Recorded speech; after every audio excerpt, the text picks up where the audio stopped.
हमारी मस्जिद की जमीन तुम छीन लोगे और हमें भीख में लॉलीपॉप दोगे 5 एकड़ जमीन, और फिर मुसलमान जश्न मना रहा है कि हम बाबरी उस पर हॉस्पिटल बना रहे हैं। हम हॉस्पिटल बनाएंगे, क्या मुसलमानों के पास पैसों की कमी है? आज हम 10 एकड़ जमीन पर बाबरी मस्जिद बनाएंगे, बाबरी मस्जिद भी बनाएंगे, हॉस्पिटल भी बनाएंगे, बाबरी म्यूजियम भी बनाएंगे, मगर अपनी जमीन पे बनाएंगे हम, जो हमने खुद से मुसलमानों के पैसों से खरीदा है, मुसलमानों का माल इस्तेमाल कर खरीदा है। तो आज क्या हुआ इस देश में? मुसलमानों का मजाक बना दिया गया है कि जिन लोगों ने बाबरी मस्जिद को तोड़ा वो खुले में घूम रहे हैं, उनको कोई सजा नहीं दी गई है और उनके आंख के सामने राम मंदिर बनाया जा रहा है। उनके इस क्रिमिनल एक्ट को जस्टिफाई कर दिया गया है, उनको एक ग्रीन टिक दे दिया गया है कि तुमने ठीक किया।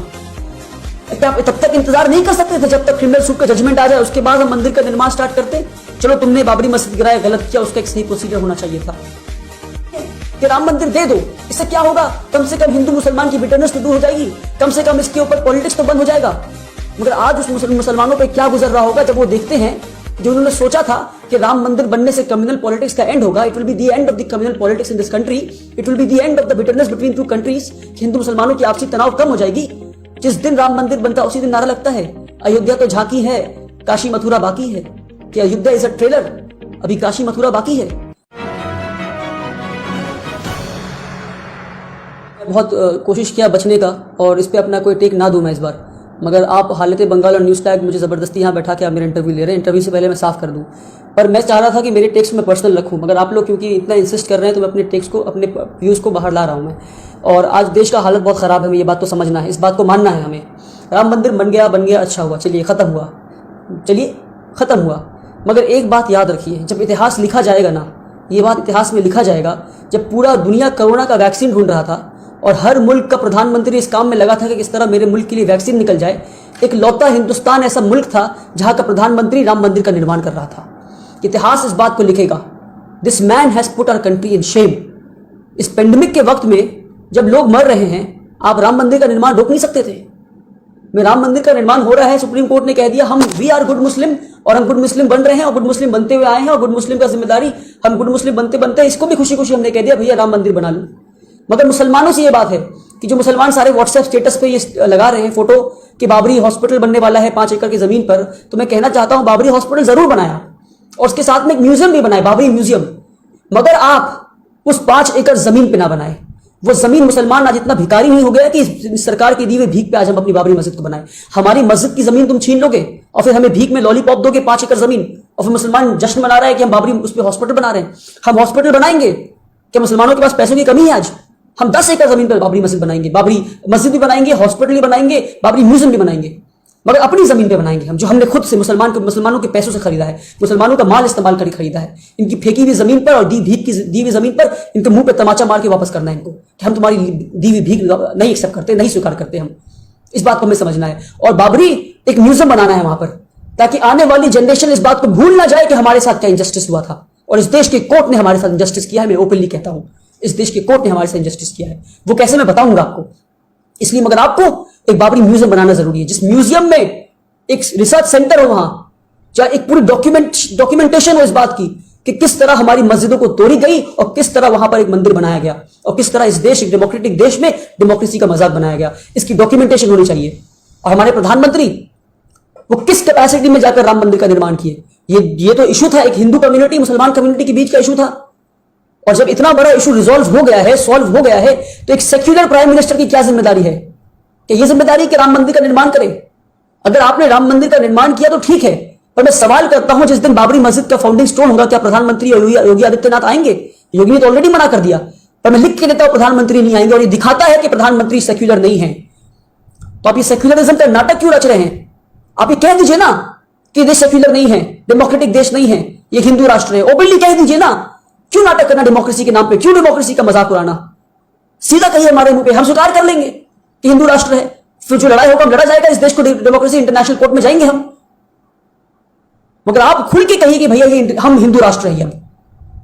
कांग्रेस को तो नंगा कर दिया, कांग्रेस ने अपने आप को, कांग्रेस एक्सपोज हो गया, आम आदमी पार्टी, मायावती, सारे पार्टी एक्सपोज हो गए, सबने इसके सपोर्ट में, राम मंदिर के सपोर्ट में आ गए। मुसलमान आज इस देश में पॉलिटिकली यतीम हो गया है, पॉलिटिकली ऑर्फन हो गया है। आप ओपनली कहें हिंदू राष्ट्र हो गया है। आज आप समझे, पहले इस देश में लेफ्ट विंग था, सेंट्रिस्ट थे और राइट विंग के लोग थे। आज इस देश में सिर्फ लेफ्ट विंग के लोग रह गए जिनका कोई वजूद नहीं है, और राइट विंग के लोग रह गए, सेंटर गायब हो गया है। पूरा स्पेक्ट्रम जो था सेंटर का वो राइट में शिफ्ट हो गया है। या तो आप राइट विंग हैं कांग्रेस की तरह, या एक्सट्रीमली राइट विंग है आप बीजेपी की तरह या आरएसएस की तरह। सेंटर का कोई जगह नहीं अब इस देश में। जो सेंटर का ढोंग रच रहे थे आम आदमी पार्टी और कांग्रेस और भी इनकी तरह मायावती लोग, ये सब एक्सपोज हो गए हैं अब। तो इस बात को हमें समझना है। भैया आप देखिए ना कि अभी आज से 3 साल 4 साल पहले का आप याद करें कि एक आम मुसलमान का क्या नजरिया था इस देश में। कुछ मुसलमान कहते थे, ये कभी किसी मुसलमान ने नहीं कहा कि मस्जिद वहीं बनाएंगे। अब मुझे एक मुसलमान दिखा दे पूरे देश में जिसने 1991 1992 से लेकर अब तक ये कहा हो कि मस्जिद वहीं बनाएंगे जब से मस्जिद तोड़ी गई है। एक मुसलमान नहीं। मुसलमान का या तो स्टैंड ये रहा है कि सुप्रीम कोर्ट जो कहते हैं हम वो करेंगे, या कुछ मुसलमान तो इस हद तक चले गए कि कहने के लिए अच्छा छोड़ दो, जमीन दे दो हिंदुओं को, हमारे हिंदू भाइयों को राम मंदिर बनाने दो। कि मुसलमान तो इस हद तक चले गए बोलने के लिए, गुड मुस्लिम बनने के लिए, गुड सेक्युलर मुस्लिम बनने के लिए क्या बोल दिए कि राम मंदिर दे दो। इससे क्या होगा, कम से कम हिंदू मुसलमान की बिटरनेस तो दूर हो जाएगी, कम से कम इसके ऊपर पॉलिटिक्स तो बंद हो जाएगा। मगर आज उस मुसलमानों पर क्या गुजर रहा होगा जब वो देखते हैं कि जो उन्होंने सोचा था कि राम मंदिर बनने से कम्युनल पॉलिटिक्स का एंड होगा, it will be the end of the communal politics in this country, it will be the end of the bitterness between two countries, Hindu मुसलमानों की आपसी तनाव कम हो जाएगी। जिस दिन राम मंदिर बनता है उसी दिन नारा लगता है अयोध्या तो झांकी है, काशी मथुरा बाकी है। कि अयोध्या इज अ ट्रेलर, अभी काशी मथुरा बाकी है। उसी दिन नारा लगता है एक धक्का और दो, जामा मस्जिद तोड़ दो। उसी दिन ये कहते हैं अभी 30,000 मस्जिदों का लिस्ट है जिनको तोड़कर मंदिर बनाना है। अरे किन 30,000 मस्जिदों की बात कर रहे हो तुम? 80 मस्जिद में रिकॉर्ड पे दिखा दो तुम जो इन्वेडर्स ने आकर तोड़े थे। और जो इन्वेडर्स ने तोड़े थे वो मुसलमान नहीं थे, वो एज इन्वेडर्स तोड़े थे। मैं ये बात साफ कर दूं। और आप खुद बताइए, ये लोग कहते हैं कि ताजमहल मुगल ने बनाया, लाल किला मुगल ने बनाया, ये इतिहास पढ़ाता है, इनका जो पेटेंट डायलॉग है। मगर इतिहास ये नहीं पढ़ाता कि मुगलों ने कितना मंदिर तोड़ा। तो इतिहास कभी ये भी नहीं पढ़ाता कि हिंदुओं ने कितना बुद्धिस्ट मोनेस्ट्री और बुद्धिस्टों को मारा। इस बात को इतिहास नहीं पढ़ाता। और ना तुम्हें मालूम है, ना मुझे मालूम है, ना किसी को मालूम है, ना ये बात को डिस्कशन करता है। जाके उठा के देख लो इतिहास की किताबें तुम कि 2nd सेंचुरी में क्या हुआ बुद्धिस्टों के साथ। आप खुद तसव्वुर करें और सोचें कि जिस देश में बुद्धिज्म जन्म लिया, जिस देश में लॉर्ड बुद्धा, बुद्धिस्ट इनको अपना भगवान और लॉर्ड मानते हैं, जिस देश में बुद्धा जन्म लिए उस देश में सिर्फ 6% बुद्धिस्ट हैं और चाइना में 18% बुद्धिस्ट हैं। क्या रीजन है इसका? इसका यह रीजन है कि बुद्धिस्टों का इस देश में मास प्रोसिक्यूशन किया गया। बुद्धिस्टों को लाखों के तादाद में मारा गया, उनके मॉन्क्स को मारा गया, हजारों के तादाद में उनके मोनेस्ट्रीज तोड़े गए। 2nd सेंचुरी में उठाकर देख ले, पश्चिमोत्तर शुंगा ने हजारों के तादाद में बुद्धिस्ट मोनेस्ट्रीज तोड़ा, ये कहके कि ये हिंदू राष्ट्र है, यहां हिंदुइज्म बढ़ावा होगा, बुद्धिज्म को बढ़ने नहीं देंगे हम। तो पहले अगर बुद्धिस्ट मेजोरिटेरियनिज्म इस देश में हो जाए और बुद्धिस्ट सब लोग बन जाए तो क्या वो सारे मंदिर तोड़कर फिर से बुद्धिस्ट मोनेस्ट्री बनाया जाएगा? क्या ये डेमोक्रेटिक देश है? क्या इस तरह देश को आगे ले जाएंगे हम लोग? तो इसी में रह जाओ, सारे मंदिर तोड़ो, फिर सारे मस्जिद तोड़ो, सारे बुद्धिस्ट मोनेस्ट्री बनाओ, मंदिर बनाओ, मस्जिद बनाओ, छोड़ दो हॉस्पिटल, छोड़ दो स्कूल। ये लोग कहते हैं ताजमहल बताया गया और जिन्होंने मस्जिद तोड़ा वो नहीं बताया गया। अरे जिन्होंने मस्जिद तोड़ा, जिन्होंने मंदिर तोड़ा, वो पॉलिटिकल मोटिव्स के लिए मस्जिद और मंदिर तोड़े। मराठा जब टीपू सुल्तान पे अटैक करने आए और टीपू सुल्तान से हार गए और जब वो लौट रहे थे मराठा, तो उसके बाद उन्होंने गुस्से में आकर श्रीरंगापट्टनम के एक मंदिर को तोड़ दिया। तो टीपू सुल्तान ने उस मंदिर को बनाया। तो क्या मराठा एंटी हिंदू हो गए? मराठा एंटी हिंदू नहीं थे, मराठा ने गुस्से में आकर उस मंदिर को तोड़ा क्योंकि वो मंदिर सेंटर ऑफ पावर था। तो मंदिर और मस्जिदों को इसलिए तोड़ा जाता था क्योंकि वो सेंटर ऑफ पावर हुआ करते थे। औरंगजेब ने एक मस्जिद को तोड़वाया। जब औरंगजेब को पता चला कि उस मस्जिद में उस वहां के गवर्नर ने, गोलकोंडा के गवर्नर ने खजाना छुपा के रखा है, तो ये मस्जिद मंदिर को तोड़ने के पीछे रीजन था, पॉलिटिकल मोटिव्स थे। तुम कितने मंदिरों को तोड़ोगे?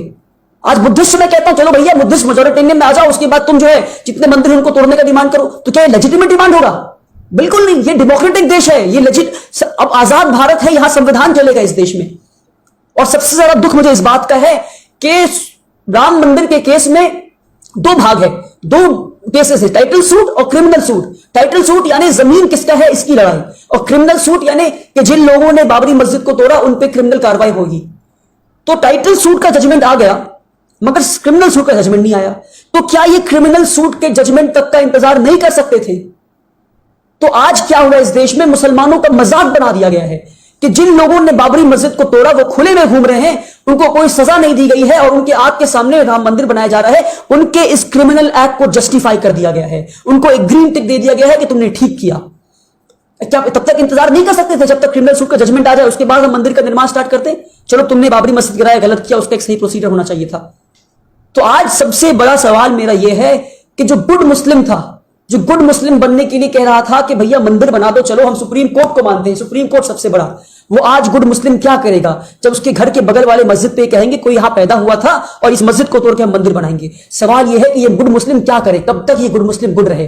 हम मुसलमानों ने कहा हम सुप्रीम कोर्ट को मानेंगे, मगर आज मैं कहता हूं सुप्रीम कोर्ट से बड़ा संविधान है। हमने संविधान को मानने, हमने देख लिया सुप्रीम कोर्ट में क्या हो रहा है। डेमोक्रेसी का मजाक बनाया जा रहा है सुप्रीम कोर्ट में।